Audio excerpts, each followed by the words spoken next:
इगतपुरी त्र्यंबकेश्वर विधानसभा मतदारसंघाच्या माजी आमदार निर्मला गावित यांचा अपघात झाल्याचा व्हिडिओ समोर आलेला होता। त्यांच्यावर सध्या नाशिकच्या एका खासगी रुग्णालयात उपचार सुरू आहेत आणि त्यांचं ज्या कार चालकाने त्यांना पाठीमागच्या बाजूने धडक दिली होती त्या कार चालकाला आता पोलिसांनी ताब्यात घेतलेलं आहे आणि या संदर्भात बोलण्यासाठी आपल्या सोबत माजी आमदार निर्मला गावित आहेत। ताई, आपला जो अपघात झाला, जो कार चालक होता त्याला आता पोलिसांनी ताब्यात घेतलेला आहे। आता पुढची कारवाई ते करतील। त्यांनी त्याचा गुन्हा तर कबूल केलेला आहे। आता त्याच्यावर योग्य ती कारवाई पोलीस डिपार्टमेंट करेल। पोलिसांनी आता ताब्यात घेतलेला आहे त्या कार चालकाला। आपली काही कशा पद्धतीने तपास करावा अशी काही आपली मागणी असणार आहे?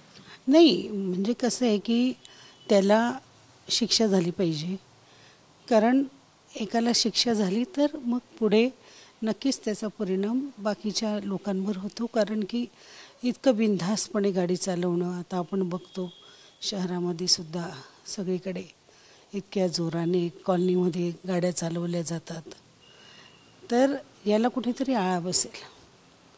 म्हणजे एकाला शिक्षा झाली की पुढचा, आपण म्हणतो पुढचा एकाला ठेस लागली की मागचा शहाणा होतो, तशातली गोष्ट आहे की नक्कीच त्याला शिक्षा झाल्यानंतर याचा परिणाम बाकी लोकांवर होईल असं मला वाटतं।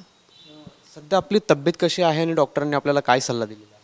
नाही, मी आता सेटल आहे, एकदम व्यवस्थित आहे। डॉक्टरांनी आरामाचा सल्ला दिला आहे, मुक्काम आहे, होईल लवकर कवर। नक्कीच एक शेवटचा प्रश्न होता, आपला अपघात झाला त्यानंतर कार चालक फरार होता, 24 तासानंतर पोलिसांच्या हाती आलेला आहे, त्यामुळे अनेक तर्कवितर्क अपघातामागे लावले जात होते। नाही, तसं काही मला वाटत नाही। आता शेवटी तपास पोलीस करतील आणि त्याच्यातून काही निष्कर्ष असेल ते काढतील। आमदार हिरामन खोसकरांनी भेट घेतली, ते देखील म्हणालेत की आई वडिलांच्या पुण्यामुळे सुरक्षित आहात म्हणून। आपली भावना काय? नक्कीच, शेवटी आईवडिलांचे आशीर्वाद फार महत्त्वाचे असतात।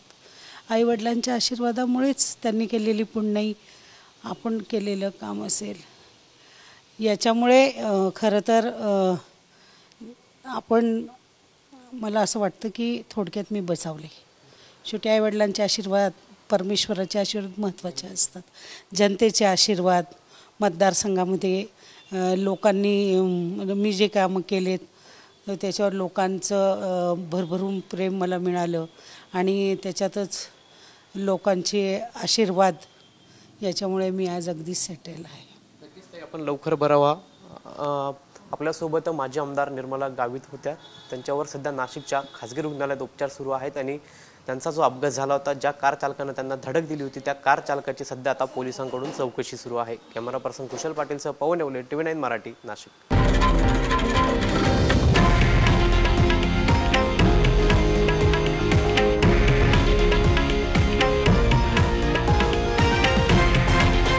हे आहे देशातील नंबर 1 न्यूज नेटवर्क आणि आपण पाहत आहात TV9 मराठी, एकमेव।